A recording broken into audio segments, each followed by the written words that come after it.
সেই বিএনপির অথর্ব নেতা জিয়াউর রহমানের কুলাঙ্গার সন্তান বর্তমানে বিএনপির চেয়ারপারসনের ভারপ্রাপ্ত চেয়ারম্যান দায়িত্বে আছে। সেই লন্ডনে বসে, বসে এই অথর্ব একটা অশিক্ষিত বর্বর অর্ধশিক্ষিত ছোট লোক গরিব তারেক জিয়া ফজলু ভাইকে দ দল থেকে বহিষ্কার করেছে ৩ মাসের জন্যে। শতধিক শতধিক্কার জানাই। করে আসছে দীর্ঘদিন।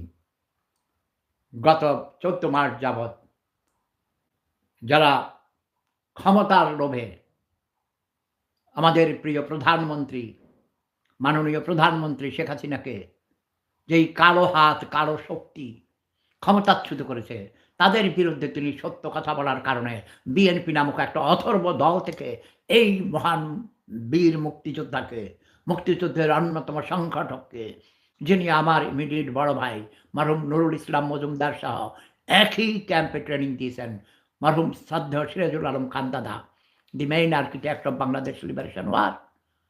একসঙ্গে প্রশিক্ষণ দিয়েছেন, একসঙ্গে দেশে যুদ্ধ করেছেন। সেই ফজলুর রহমানকে বিভিন্নভাবে অসম্মান করেছে এই বিএনপির মতো এই অথর্ব দল। যেই দলে কোনো সত্যিকারের মুক্তিযোদ্ধা নেই, নামধারী ভাতাখোর কিছু মুক্তিযোদ্ধা আছে, যারা মহান মুক্তিযুদ্ধের চেতনার পক্ষে কখনো কাজ করেনি। তারা মূলত মুক্তিযুদ্ধের চেতনার বিরোধী শক্তি। রাজাকার আলবদর আসামদের, জামাতে ইসলামীদের প্রতিষ্ঠিত করেছে, রাজনীতিতে প্রতিষ্ঠিত করেছিল। আমি বেশিরভাগ সময় হাসপাতালে ছিলাম, আমার অপারেশন হয়েছে। এখনও আমার অপারেশন কানে এখনও অনেক ভিতরে অনেক কিছু লাগানো আছে যন্ত্রপাতি। গতকালকে সেগুলো কিছু রিমুভ করেছে। বাট জোরে কথা বললে ব্লিডিং হয়। হার্টে আমার পেসমেকার, স্টেন্টিং করা, তারপরে শুক্রের ভাল্ব লাগানো। আমার জোরে কথা বলা নিষেধ। তারপরেও আমি মনের আবেগে, মনের তাড়নায় সত্য কথা বলার জন্যে, সত্য কথা, সত্যি মুক্তিযুদ্ধের সঠিক ইতিহাস না বললে নতুন প্রজন্ম বিভ্রান্ত হবে।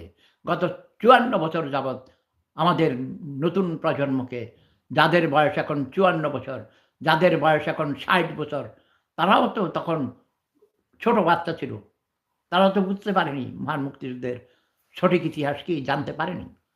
তাদেরকে বিভ্রান্ত করছে কর্নেল ওলির মতো এক মিথ্যুক ধোঁকাবাজ প্রতারক ছোট লোক।